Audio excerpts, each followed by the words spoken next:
Hello दोस्तों, welcome to exam time. दोस्तों आज जो हमारा टॉपिक है वो है नागवंश। तो नागवंश को हम किस प्रकार से कंप्लीट करेंगे वो मैंने यहाँ पे फ्रेमिंग करके लिख दिया है। इससे पहले मैंने 2 वीडियो बनाए हैं, तो वो भी आप देख सकते हो और आप कमेंट में बता सकते हो कि ये जो सीरीज़ है वो आपको कैसी लग रही है। देखिए, अब हमें जो नागवंश है उसमें सबसे पहले तो इसके संस्थापक देखना है, इसका समय कब तक रहा है, उसके बाद में इसका जो क्षेत्र है वो कहाँ कहाँ है, और उसके बाद में राजधानी क्या है, प्रमुख शासक को देखना है, जानकारी के स्रोत देखना है और कुछ विशेष पॉइंट है ना, यही आपसे एग्जामिनर जानना चाह रहा है। इसके अलावा आप किसी भी वंश में कुछ ना पढ़ें। देखिए, अब मैं आपको यहाँ पे कंटेंट छांटना सिखा रहा हूँ कि किस प्रकार से आप जो इम्पोर्टेंट चीज़ें हैं जो हमें मुख्य परीक्षा में लिखना है वही पॉइंट आप निकालो। जैसे यहाँ पे लिखा है परिचय। परिचय में केवल आप यहाँ से लिखना है केवल आपको 2री शताब्दी ईसा पूर्व। उसके बाद में कुषाणों का उस टाइम पतन हो रहा था और गुप्तों का उदय हो रहा था, तो इसी के समय का ये काल है। मैंने अभी आगे इस अच्छा फ्रेमिंग भी बना के रखा, वहीं से आपको समझा दूँगा। शासन क्षेत्र इनका कहाँ कहाँ रहा है, तो जितना ये नागवंश अपने मध्य प्रदेश में 3 जगह रहा। एक तो विदिशा में, कांतिपुरी जो मुरैना के पास था, और एक पद्मावती। तो ये 3 जगह रहा। ये मथुरा वाली जो शाखा है अपने यहाँ नहीं थी, ठीक है। पर भारत में पूछे तो 4 शाखाएँ इनकी थी नागवंश की। उसके बाद में पुराणों में सबसे ज़्यादा इसका उल्लेख है, ठीक है। और यहाँ पे ये जो हमारे चीज़ें वैसे काम की नहीं है कि शुंगकालीन नाग राजा कौन थे, शुंगोत्तरकालीन नाग राजा कौन थे, इस प्रकार के क्वेश्चन नहीं पूछे जाएंगे। बाकी आप यहाँ पे ध्यान रख सकते हो कि जो शुंगकालीन 5 राजाओं के नाम मिलते हैं पुराणों में, और उसके बाद में यहाँ पे शुंगोत्तरकालीन भी यहाँ पे कुछ राजाओं के नाम मिलते हैं जो 78 से 31 ईसा पूर्व तक रहे हैं। अब आ जाते हैं हम यहाँ पर, ये है हमारा फ्रेमिंग। तो इसी प्रकार से आप जो फ्रेमिंग है वो अपने जो नोटबुक है उसमें लिख सकते हो। जैसे यहाँ पे ये 2री शताब्दी के मध्य आया। अब इसमें उस टाइम क्या हो रहा था, कुषाणों का पतन हो रहा था, गुप्तों का क्या हो रहा था, उदय हो रहा था, ठीक है। गुप्तों का उदय हो रहा था। उसके बाद में क्या है, यहाँ पे जो पूरा भारत में है, जब कुषाणों का जब पतन हुआ, गुप्तों का जब उदय हुआ, तो भारत में विकेंद्रीकरण और विभाजन का काल वो कहा जाता है, क्योंकि बहुत सारे जो अलग अलग जो क्षेत्र हैं वो अपने आप स्वतंत्र हो गए थे, ठीक है, क्योंकि एक केंद्रीय शक्ति नहीं थी भारत में, इसलिए। उसके बाद में नागवंश का भी उदय उसी टाइम हुआ। नागवंश की जो शाखाएं हैं वो 4 शाखाएं बन गई। एक तो कांतिपुरी, उसके बाद में मथुरा, पद्मावती और विदिशा। तो जो कांतिपुरी शाखा है, यहाँ पे भारसीय नागवंश था। मथुरा में हमें कोई मतलब नहीं मथुरा से, क्योंकि हमें केवल मध्य प्रदेश के वंशों पर या मध्य प्रदेश की जो शाखाएं हैं उस पर ध्यान रखना है। पद्मावती का जो संस्थापक था वो भीमनाग था, है ना। और उसके बाद में यहाँ पे विदिशा में थे वृषनाग। तो ये है नागवंश की शाखाएं। अब इस प्रकार से आप नोट्स बना सकते हो, शॉर्ट क्षेत्र क्या है, विदिशा ग्वालियर। संस्थापक कौन है, तो वृषनाग है। उसके बाद में राजधानी विदिशा है। स्त्रोत क्या है, पुराण ग्रंथ है जिसमें भागवत पुराण सबसे प्रामाणिक ग्रंथ माना जाता है। प्रमुख शासक के आप नाम लिख सकते हो, विशेष करके लिख सकते हो कि शिव धर्म अनुयायी थे। और भी आप बहुत सारी चीज़ें यहाँ से विशेष पॉइंट में तो कुछ भी लिख सकते हो, ठीक है। तो ये हो गया, ये हमारे काम के नहीं है। और अगर ये जैसे पूछें भी तो आप यहाँ पे इनके नाम के पीछे नंदी याद रखना कि भूत नंदी, शिशु नंदी, यशाह नंदी, ठीक है। अब देखिए, ये है हमारे काम का। अब एक यहाँ पे एक और थोड़ा सा नागवंश से ही संबंधित है, भारसीय नागवंश। तो इसमें आपको क्या करना है, भारसीय नागवंश में इसका संस्थापक कौन है, तो नवनाग था 147 ईस्वी में। उसके बाद में क्षेत्र क्या है इसका, कांतिपुर, मुरैना, और कुछ विशेष यहाँ पे पॉइंट। तो ये आपके यहाँ पे 3 मार्कर में ये पूछा जा सकता है कि भारसीय नागवंश क्या है, ठीक है। तो यहाँ से मैंने आपको निकालना बता दिया है, तो यहाँ से आप इस प्रकार से निकालोगे। अब हम आ जाते हैं कांतिपुर की, जो हमारी कांतिपुरी है। तो देखिए, इसको कैसे कंप्लीट करना है। सबसे पहले आप देखोगे कि कांतिपुरी नाग शाखा क्या है, ठीक है, ये कहाँ पर स्थित है। जैसे कुंतपुर मुरैना में, इसकी जानकारी के स्रोत देखो, यहाँ पे कुछ भी दिया हो, पर हमें किस प्रकार से लिखना है एग्जाम में। जैसे कांतिपुरी की नाग शाखा के बारे में पूछे तो आप सबसे पहले लिखोगे कि इसका जो क्षेत्र है वो कहाँ कहाँ था, तो कुंतवार मुरैना में। जानकारी के स्रोत क्या है, वही विष्णु पुराण। उसके बाद में इसके जो प्रमुख शासक है, इसका संस्थापक या प्रमुख शासक आप यहाँ पे वीरसेन या वृषनाग लिख सकते हो, जिन्होंने मथुरा और पद्मावती नाग शाखाओं की भी यहाँ पे स्थापना की है। उसके बाद में प्रमुख शासक में आप ये आ जाएंगे आपके, जैसे भवनाग और वृषनाग, ठीक है, ये। और उसके बाद में नवनाग को ही ये इसका भी संस्थापक माना जाता है, कांतिपुरी जो शाखा है इसका, और भारसीय वंश का भी। तो यहाँ से इतना हो गया, बस यहाँ से इतना ही हमें निकालना है। अब जैसे वृषनाग के बारे में क्वेश्चन आ सकता है, तो वृषनाग के बारे में सबसे पहले तो आप यही बताओ कि भाई ये कौन है। तो आप यही बता सकते हो कि मध्य प्रदेश के नागवंश का संस्थापक रहा है ना, या फिर ऐसा बता सकते हो कि मध्य प्रदेश में जो विदिशा में जो नागवंश स्थापित था उसका संस्थापक है। पर आप वापिस से क्षेत्र में विदिशा बताओगे, इसलिए वहाँ पर शब्द क्या है, रिपीट हो जाते हैं। तो यही आप लिख सकते हो कि मध्य प्रदेश में दूसरी शताब्दी में नागवंश का संस्थापक। उसके बाद में आप जो क्षेत्र और राजधानी बताओगे तो विदिशा बता देना। उसके बाद में जो विशेष है, तो विशेष क्या है, मथुरा और पद्मावती शाखा का भी इसे संस्थापक माना जाता है। ये एक विशेष पॉइंट हो गया। इसका अन्य नाम इसे वीरसेन भी कहते हैं। तो देखिए हमने यहाँ पे वृषनाग के बारे में इतने यहाँ पे पॉइंट निकाल लिए। अब आपसे एग्जाम में भवनाग के बारे में पूछा जा सकता है, ठीक है। यहाँ ज़्यादा कोई फेमस यहाँ पे शासक नहीं रहे हैं, तो आपसे 7 नंबर का यहाँ से शायद ही क्वेश्चन बने, यहाँ से 3 मार्क करके ही ज़्यादा प्रश्न बनेंगे। तो देखिए भवनाग के बारे में पूछ लिया, तो आप इसे बता दो मध्य प्रदेश के नागवंश का प्रमुख शासक है, या फिर मध्य प्रदेश के नागवंश का शक्तिशाली एवं कूटनीतिज्ञ शासक है। इस प्रकार से भी, क्योंकि इस प्रकार से क्या है, थोड़ा जो चीज़ें हम अच्छे से बताते हैं तो अच्छा लगता है। जैसे मान लो कि आप ये से भारी भरकम शब्द लिखोगे तो थोड़ा सा अच्छा इफेक्ट पड़ता है उत्तर पर। उसके बाद में जानकारी के स्रोत आप बता सकते हो कि भाई पवाया से प्राप्त सिक्के, जो कि कहाँ से प्राप्त हुए, ग्वालियर से। पवाया ग्वालियर से प्राप्त सिक्के। विशेष करके आप बता सकते हो कि वाकाटक वंश से इन्होंने वैवाहिक संबंध स्थापित किए थे। अब देखिए यहाँ पे बहुत सारी चीज़ें लिखी है कि इनकी पुत्री का विवाह वाकाटक राजकुमार से हुआ था। तो इतना सब लिखने के बजाय आप ये भी तो लिख सकते हो कि वाकाटक वंश से वैवाहिक संबंध। अब पुत्री का विवाह हुआ या स्वयं उन्होंने विवाह किया, हमें इससे क्या मतलब।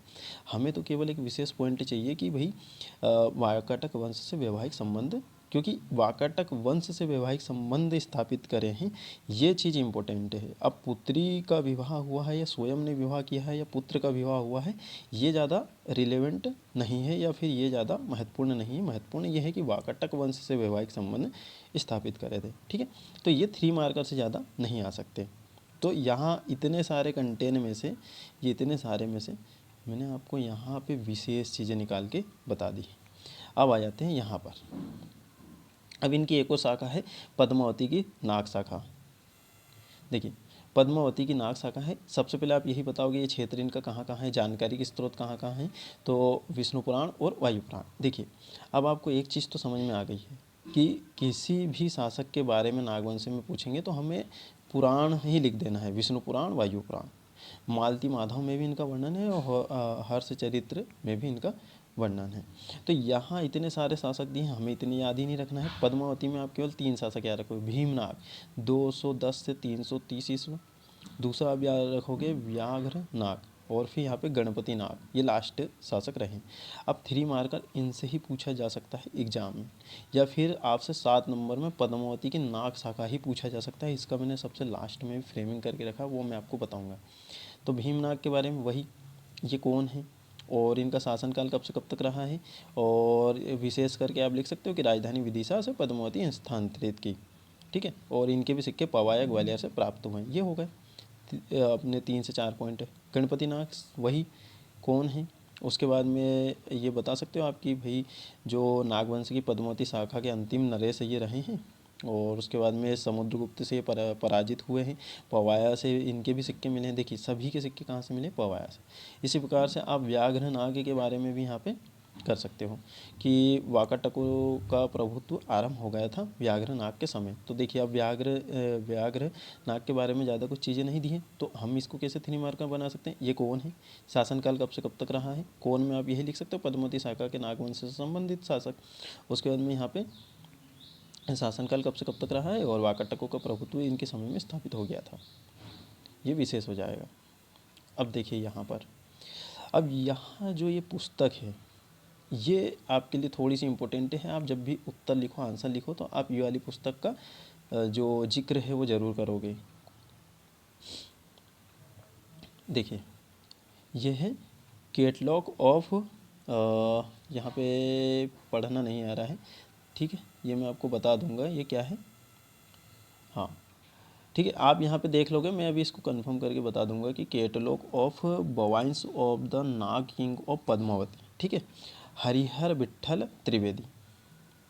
ये आप यहाँ पे देखिए, ये पुस्तक के बारे में पूछे तो आप लिख सकते हो कि इसमें 13 नाग शासकों का उल्लेख है, जिसमें से आप 2 से 3 यहाँ पे शासक बता सकते हो, वृषनाग, व्याघ्रनाग, वीरसेन, भीमनाग। उसके बाद में इस पुस्तक के जो रचयिता हैं वो कौन है, हरिहर विट्ठल त्रिवेदी, ये ठीक है।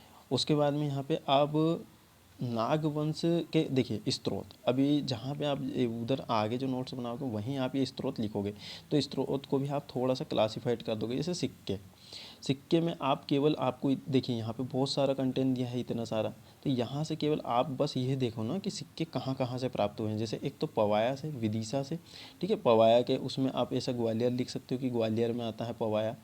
और उसके बाद में विदिशा से प्राप्त हुए हैं, कांतिपुरी मुरैना से प्राप्त हुए हैं, और एक बेसनगर के उत्खनन से प्राप्त हुए हैं। इतना आपको यहाँ पे ध्यान रखना है। उसके बाद में विष्णु पुराण और वायु पुराण, यहाँ केवल ये 2 ही चीज़ इंपॉर्टेंट है। अब इसमें पद्मावती का वर्णन है, कांतिपुरी का वर्णन है, किसका वर्णन है, ये ज़्यादा इंपॉर्टेंट नहीं है। केवल आप विष्णु पुराण और वायु पुराण, ये जानकारी के स्रोत हम लिख रहे हैं नागवंश में। मालती माधव आप लिख दो। उसके बाद में आप उसका जो कोष्टक में ये लिख दो यहाँ पे भवभूति। हर्ष चरित्र, और हर्ष चरित्र कोष्टक में लिख दो आप बाणभट्ट। उसके बाद में ये देखिए, हाँ यहाँ पे गुप्तकालीन जो सिक्के हैं, गुप्त अभिलेख जो समुद्रगुप्त का जो गणपति नाग को पराजित करा था, तो भाई समुद्रगुप्त का जो प्रयाग प्रशस्ति है उसमें भी इसका उल्लेख रहेगा, ठीक है। अब उसके बाद में यहाँ पे पतन के कारण क्या है, यानी कि नागवंश का पतन कैसे हुआ, तो यहाँ से आप 2 से 3 यहाँ पे पॉइंट निकाल लोगे कि भाई इनका पतन कैसे हुआ। तो इस वंश के शासनकाल में निर्गमित एवं वर्तमान में उपलब्ध सिक्कों से यह ज्ञात होता है। तो देखिए, सबसे पहले तो आप पतन का भी यही लिखोगे कि उसके हमें जो स्रोत है, जानकारी के स्रोत कहाँ से मिले, कि भाई हमें कहाँ से जानकारी मिली कि इनका ऐसा पतन हुआ। तो वही ये प्राप्त सिक्के वही पवाया, विदिशा और कांतिपुरी, ये आप यहाँ पे एग्जाम्पल में डाल सकते हो, है ना। और उसके बाद में और यहाँ पे ये इनके जो पुस्तकें हैं ये आप बता सकते हो कि इन सब चीज़ों से हमें ये जानकारी मिलती है। और उसके बाद में गुप्त अभिलेख का आप जिक्र कर सकते हो कि समुद्रगुप्त ने पराजित करा था, तो ये वाला थोड़ा सा अच्छा रहेगा कि प्रयाग प्रशस्ति में इसकी जानकारी मिलती है। उसके बाद में देखिए यहाँ पे ये वही चीज़ आ गई यहाँ पर, है ना। तो यही यहाँ से ऐसे 2 से 3 पॉइंट यहाँ पे निकल जाएंगे। उसके बाद में नागवंश का राजनीतिक जीवन, तो आपको पता है हम इसे कैसे करते हैं, हम इसमें सामाजिक, आर्थिक, राजनीतिक सब यहाँ पे लिख लेते हैं। तो आप यहाँ पे ये सब चीज़ों को इस प्रकार से करोगे, यहाँ ये सामाजिक, आर्थिक, राजनीतिक, धार्मिक, सांस्कृतिक, ठीक है। और कला, देखिए कला और साहित्य में भी आपको बता देते हैं, कला और साहित्य में आपको कैसे क्लासीफाइड करना रहता है कि चित्रकला, मूर्तिकला, स्थापत्य कला और साहित्य। तो यहाँ से आपको ये सब पॉइंट निकालना है कि इसमें से आपको कैसे कैसे पॉइंट निकालना है। जैसे मैं कला में आपको निकालना बता रहा हूँ कि यहाँ पे जैसे दिए हैं मंदिर है, तो मंदिर किस धर्म से संबंधित है, वस्तुतः ये या मूलतः ये शिव धर्म से संबंधित थे। बाकी यहाँ पे विष्णु के भी मंदिर मिले हैं।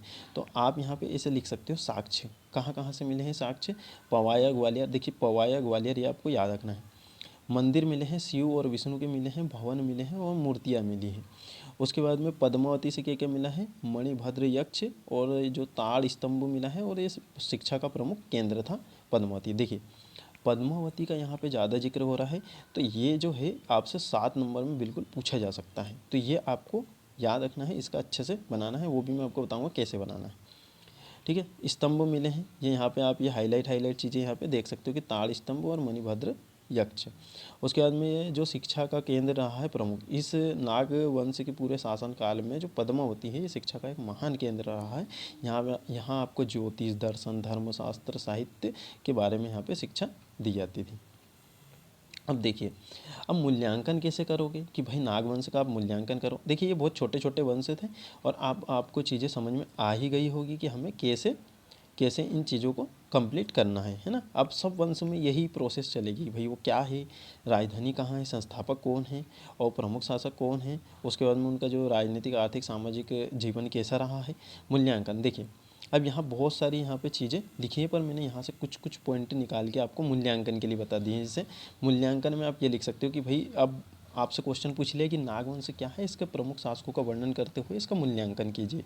तो मूल्यांकन में आप बस ये 2 से 3 पॉइंट याद रखोगे, इसी के आधार पर आपको उत्तर लिखना है। कैसे, वैदिक धर्म में एकता को इन्होंने स्थापित किया।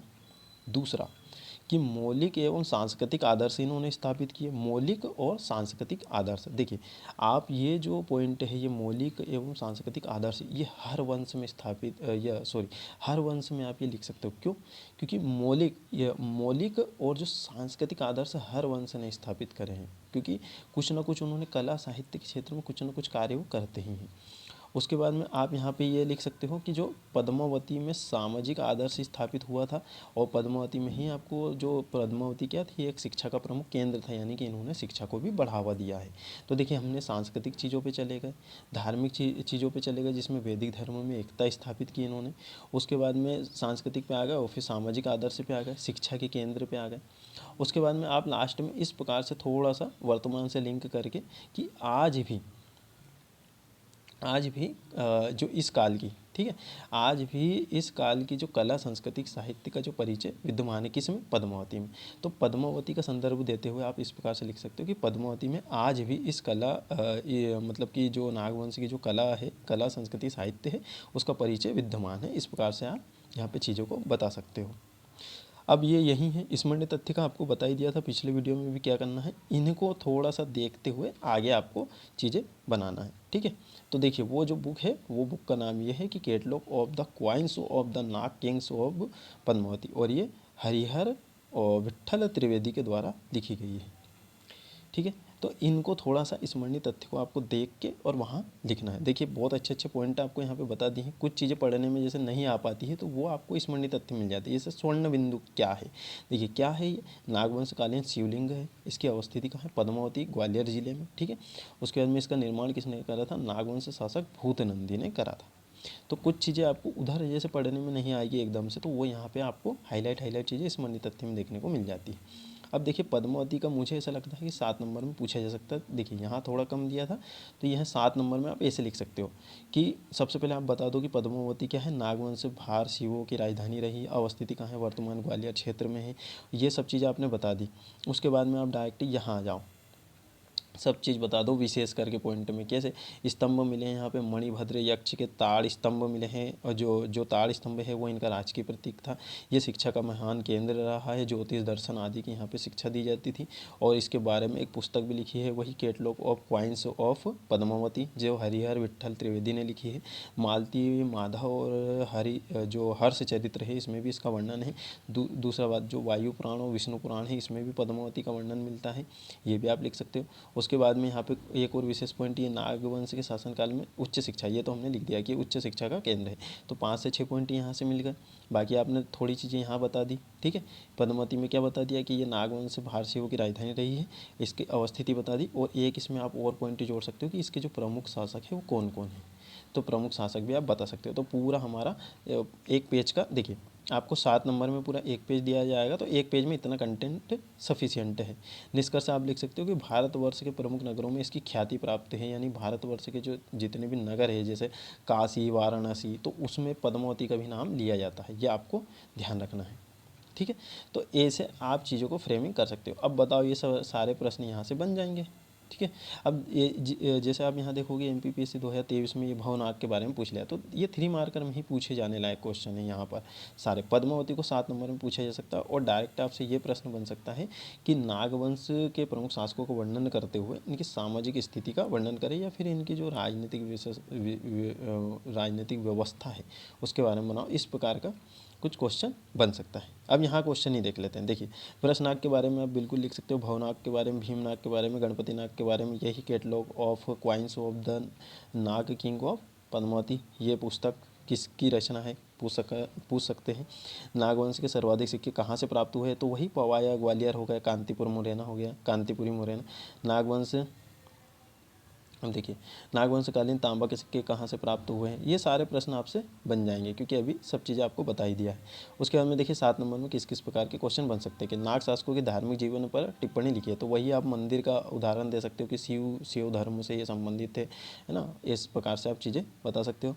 और उसके बाद में यहाँ पे नागवंश का इतिहास जानने के प्रमुख स्रोत क्या है, स्रोत तो हमने अभी इतने सारे देखे ही हैं, वो पूरे आप लिख दो, पर इसको भी अच्छे से फ्रेम करना रहता है। सबसे पहले आप बताओ कि भाई वो नागवंश क्या है, कहाँ कहाँ वो किस किस क्षेत्र में फैला था, और फिर आप जानकारी के स्रोत बताओ, ठीक है। उसके बाद में नाग शासकों का राज्य एक प्रजातांत्रिक संघ राज्य था, स्पष्ट कीजिए। देखिए इस प्रकार के प्रश्नों को भी आप सोल्व कर सकते हो कि भाई प्रजातांत्रिक जो संघ था, तो यहाँ पे आप देख लो कि भाई राजा का जो निर्वाचन है वो किस प्रकार से होता था, राजा को कैसे चुना जाता था, है ना। उसके बाद में यहाँ पे जो प्रजा का कितना क्या महत्व था, वो चीज़ें आपको थोड़ा सा यहाँ पे अपना बुद्धि लगा के इस प्रकार के प्रश्न को करना रहता है। नागवंश शासक कुशल कूटनीतिज्ञ थे, बिल्कुल थे, क्योंकि इन्होंने इतना बड़ा राज्य स्थापित करा है, उसके बाद में इतने समय तक ये रहे हैं, तो कुशल कूटनीतिज्ञ ही कहे जा सकते हैं। दूसरा आप ये बता सकते हो कि इन्होंने वैवाहिक संबंध स्थापित करे वाकाटक से। फिर लास्ट में आप थोड़ा सा मूल्यांकन करके इस प्रकार से बता सकते हो कि हाँ सामान्यतः ये कूटनीतिज्ञ थे, पर अंत में जो अयोग्य शासक आने के कारण गणपति नाग के समय में जो समुद्रगुप्त ने यहाँ पर अधिकार कर लिया। इस प्रकार से चीज़ें आप बता सकते हो। पद्मावती नाग शासकों के काल में उच्च शिक्षा का एक प्रमुख केंद्र, देखिए ये इस प्रकार से ये 7 नंबर में क्वेश्चन बन सकता है। तो उच्च शिक्षा का केंद्र था, तो वर्णन कीजिए। तो उच्च शिक्षा के केंद्र में सबसे पहले आप यही पद्मावती के बारे में पहले बताओ कि ये नागवंश की राजधानी रही है, और फिर यहाँ पे प्रमुख शासक बताओ। उसके बाद में आप यहाँ पे शिक्षा के बारे में थोड़ा सा वर्णन कर दो कि ये उच्च शिक्षा का केंद्र रहा है। दूसरा आप यहाँ पे बता दो कि विदेशी छात्र यहाँ पर पढ़ने आते थे, और यहाँ पे किस किस प्रकार की शिक्षा दी जाती थी, ज्योतिष, दर्शन शास्त्र, धर्मशास्त्र, इस प्रकार से चीज़ें आप बताओगे तो 7 नंबर तक चला जाता है। अब देखिए आपसे 10 नंबर में यानी 2 पेज में किस किस प्रकार के क्वेश्चन बन सकते हैं कि नागवंश के जो प्रमुख शासकों का विस्तार पूर्वक वर्णन करो, तो सभी आप बता दो। इसकी 3 शाखा, मध्य प्रदेश में इसकी 3 शाखा थी, कहाँ कहाँ, एक आपकी विदिशा शाखा, एक कांतिपुरी मुरैना शाखा, और उसके बाद में आप वो बता दो पद्मावती ग्वालियर शाखा। और मध्य प्रदेश की कला एवं स्थापत्य में नागवंश का योगदान, तो वो भी आप बता सकते हो, लास्ट में हमने देखा ही है। और नागवंश का विस्तार पूर्वक वर्णन करते हुए इस वंश के राजनीतिक जीवन पर प्रकाश डालिए। ठीक है, तो ये सारे प्रश्न आपसे बन जाएंगे। ठीक है दोस्तों, अब आपको ये नागवंश के बारे में समझ में आ गया है। देखिए इसमें ज़्यादा कुछ था नहीं, इसलिए हमने आपको थोड़ा सा चीज़ें जल्दी में बता दी है। ठीक है, और अब आपको समझ में आ ही गया है कि किस प्रकार से नोट्स बनाना है। तो अब हम नेक्स्ट वीडियो भी जल्दी लेकर आने वाले हैं। अभी हम एक वीडियो बना रहे हैं, अभी समय के साथ में फिर 2-2, 3-3 वीडियो आपको एक दिन में मिलने लग जाएंगे। ठीक है, ताकि आपको जो सिलेबस जल्दी कंप्लीट हो जाए।